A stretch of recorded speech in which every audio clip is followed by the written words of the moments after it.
السلام علیکم ناظرین، ایک نئے پروگرام کے ساتھ طیب گوندل آپ کی خدمت میں حاضر ہے۔ ناظرین، اکادمی ادبیات نے ایک سلسلہ شروع کر رکھا ہے جس کا نام ہے اہل قلم سے ملیے۔ اس سلسلے میں گزشتہ دنوں معروف ڈرامہ نگار شاعر ادیب امجد اسلام امجد کو مدعو کیا گیا۔ یہ وہی امجد اسلام امجد ہیں جنہوں نے پاکستان کی تاریخ کا معروف ڈرامہ وارث تحریر کیا۔ اس ڈرامہ میں دیہی زندگی کو موضوع بنایا گیا اور اس نے شہرت کی بلندیوں کو چھوا۔ امجد اسلام امجد بھی اپنے اس ڈرامے کو اپنی پہچان مانتے ہیں۔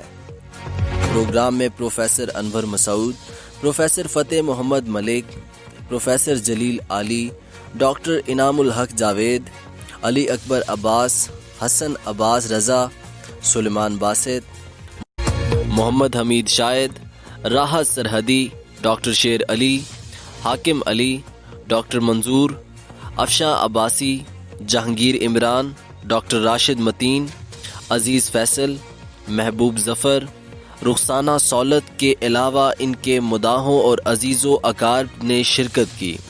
پروگرام میں امجد اسلام امجد نے کیا گفتگو کی، آئیے آپ کو سناتے ہیں۔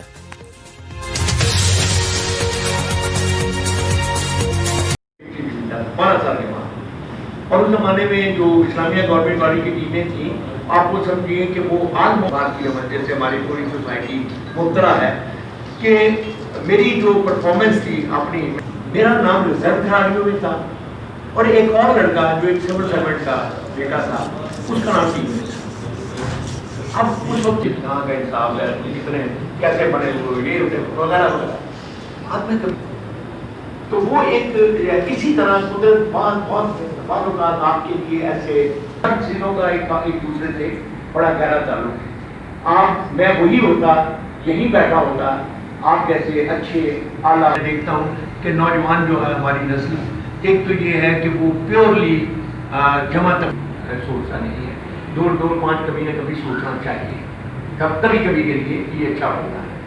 اور بڑی معروف ہوئی شخصیت ہے، اور میری کچھ لیکن یہ بھی ہوتا ہے روٹی کھا کے سو جاتے ہیں۔ اب میرا یہ ہوا کہ میں نے پہلی بار کتابیں جو ہیں اپنے شوق دیکھا، مجھے بھی اس زمانے پہلے 8-9 سال کے بچے کو کیا سمجھ آتی ہوگی، لیکن میں بہت پڑھتا تھا، کوشش کرتا تھا، وہ دیکھتے رہتے، آبزرو کرتے رہتے۔ پھر ایک کیونکہ ایسے ایسے لوگ تھے، اللہ جنت سے نصیب کرے، بڑے بڑے نیک لوگ تھے، تو صرف انہوں نے یہ تھوڑا سا دیکھا کہ یار اس میں بچے میں شوق ہے کہ میں کیوں نہ ویسے تو پڑھے جاتے ہیں۔ تو وہ بچپن میں 2 آدمی ہیں، ان میں سے ایک کا تعلق اکیڈمی سے بھی ہے، جنرل شفیق الرحمان صاحب۔